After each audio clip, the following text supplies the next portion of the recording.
Ainda há pouco, um dos eminentes parlamentares dessa casa me fez o segundo questionamento. O que nós fizemos nesse semestre aqui, ou estamos fazendo, para o povo de Santa Catarina?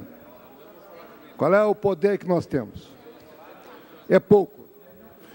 E aquele poder que nós temos, nós acabamos fazendo questão de não exercitá-lo.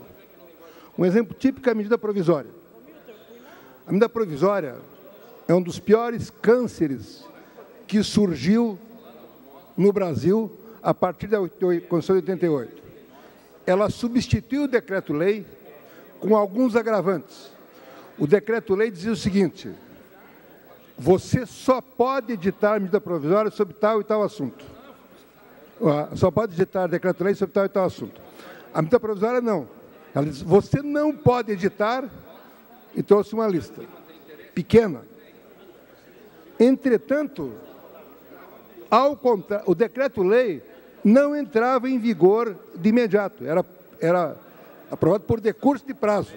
A medida provisória é imediata e é sobre uma gama de assuntos muito ampla, e o governo, além disso, todos os governos exorbitam, porque editam uma medida provisória quando não o podem. Este é o caso típico, ó. Caso típico, como todas as medidas provisórias que vêm para cá. Altera a Lei Complementar 260 e a Lei Complementar 323. Primeiro, altera a Lei Complementar. A Constituição veda alterar a Lei Complementar. Veda. Vem aquele debate cotidiano aqui. Bom, esta matéria que está disciplinada para a Lei Complementar 260 e 323, será que não poderia ser lei ordinária? E se for lei ordinária, se for entendido assim, então podemos editar medida provisória. Bom, se há dúvida, o governo não deveria editar medida provisória. Aí vem o assunto. O assunto tem que ser relevante e urgente. Qual é o assunto dessa medida provisória? Autorização de contratações temporárias. A contratação para uma calamidade pública pode até ser urgente e relevante, mas a lei já disciplina isso aí. Esta alteração que se faz é para permitir que se recontratem depois de um ano por tempo indeterminado para determinados setores. E, além disso, ela dispõe sobre a questão da chamada hora-plantão, incorporação de hora-plantão à aposentadoria. Mas, vejo, o sujeito vai se aposentar, segundo o nosso presidente da República, com 49 anos de... Vai se aposentar não sei quando. Qual é a urgência e relevância para alterar um dispositivo para quando o sujeito se aposentar? Os últimos 3 anos. Quer tirar, está alterando, tirando um direito que havia, de que nos últimos 3 anos a hora plantão incorpora a remuneração do servidor.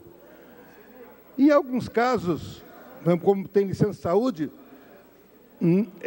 podia incorporar também. A medida provisória diz que não, esse período não pode ser incorporado. Bom, não estou tratando do mérito, porque aqui é admissibilidade. Claramente, esta matéria não pode, estrito sensu, alterar a lei complementar. Pode vir as explicações, evidentemente, que eu conheço. Segundo, o assunto tratado aí não está incluído nos critérios exigidos pela Constituição brasileira e pela Constituição de Santa Catarina. Urgência e relevância. O assunto não é urgente, pode esperar, e a relevância que a Constituição prevê não é uma relevância qualquer, porque se for uma relevância qualquer, qualquer assunto é relevante. É relevante no sentido de que, se não for aprovado, não entrar em vigor imediatamente, vai prejudicar determinado setor. Não é o caso desta medida provisória e de nenhuma das outras que está sendo editada aqui. Portanto, se nós do Parlamento, nós aqui, queremos demonstrar aquilo que nós podemos fazer, temos que exigir do Executivo que respeite o Parlamento e edite por medida provisória apenas quando ela é prevista pela Constituição Federal. Eu encaminho, como encaminhei muitas vezes, contrário à admissibilidade da medida provisória, e meu voto é não. O consumidor que encontrar lá no mercado um produto vencido, ele teria direito a um outro produto idêntico, ou, na caso de sua inexistência, outro similar, ou um valor equivalente à sua escolha. Então, o que ele quer? Ele quer que a população fiscalize se os produtos estão vencidos, se os produtos são inadequados, ele quer que fiscalize. E ele propõe, então, esta penalidade, que o mercado dê ao consumidor um outro produto, equivalente ou igual àquele que ele encontrou ali vencido, estragado. Vem o veto. Qual é a argumentação do veto do eminente senhor governador? Diz o seguinte: primeiro, que legislar sobre direito do consumidor, ele reconhece que é uma legislação concorrente, o governo reconhece que a Assembleia pode legislar sobre direito do consumidor. Mas dá a entender no veto que, como tem o direito do consumidor, e esta é uma lei geral, nem a Assembleia não pode propor nenhum projeto de lei como iniciativa tratando do direito do consumidor, porque a Constituição brasileira diz que as questões gerais são tratadas pela União. Bom, é claro que as questões gerais são tratadas pela União. Esta não é uma questão geral, ou pode ser interpretada assim. É uma questão tratando dos mercados em que o eminente deputado Darcy entende que pode ter uma penalidade. Segunda razão do veto, diz que a Assembleia não pode legislar sobre o artigo 22, inciso 1º, que é direito civil e comercial. E dá a entender de que, ao dizer que o mercado tem que dar um pacote de leite, um outro pacote de leite, se encontrar um vencido, de que isto cria uma penalidade patrimonial para o mercado. Ora, penalidade patrimonial, evidentemente, direito penal, nós não podemos legislar. Ninguém pode fazer uma pena aqui com perdimento de bens. Aqui, no caso, não é um perdimento de bem. O que o eminente deputado Darcy quer é que o consumidor fiscalize e ele tenha um estímulo para fiscalizar. Não é porque vai receber um outro pacote de leite, evidente que não é para um outro pacote de leite, é apenas para estimular que o consumidor fiscalize. Ao invés de ter um fiscal contratado pelo governo, né, fiscal da fazenda, de repente ganha 30 pau por mês, né, um outro, é um fiscal que é o povo, vai fiscalizar e, de repente, o sujeito vai ter que dar 1 litro de leite. É uma ideia inteligente. Então, não entendo que as razões do veto não são subsistentes. Não são subsistentes. E, neste assunto, particularmente, sou obrigado a concordar com o líder do governo, deputado Darcy, e voto apoiando o seu projeto, não ao voto do senhor governador.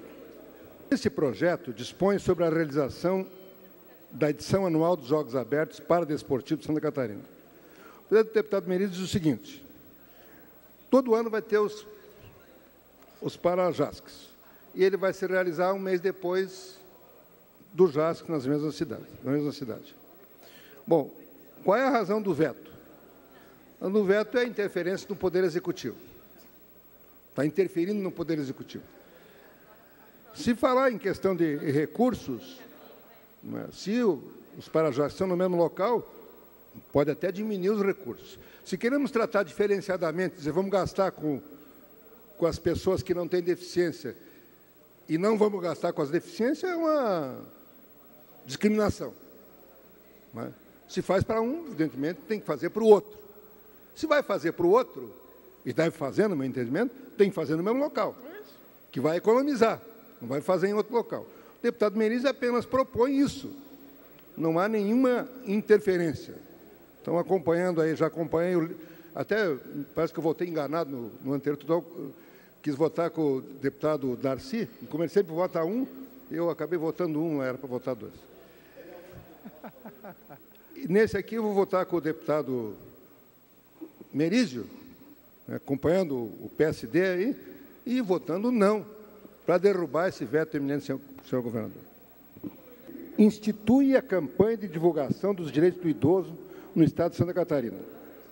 E diz, fica instituída a campanha de divulgação dos direitos do idoso a ser realizada anualmente na primeira semana do mês de outubro, no Estado de Santa Catarina.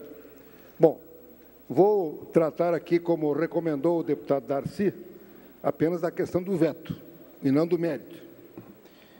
O governo veta, alegando o seguinte, primeiro, a campanha de divulgação vai ter pouca efetividade, porque é uma semana só. Quer dizer, que motivo é para vetar? Porque diz que é uma semana só. Claro, essa é uma campanha institucional que o deputado Natalino propõe. Segundo, o seguinte, ó,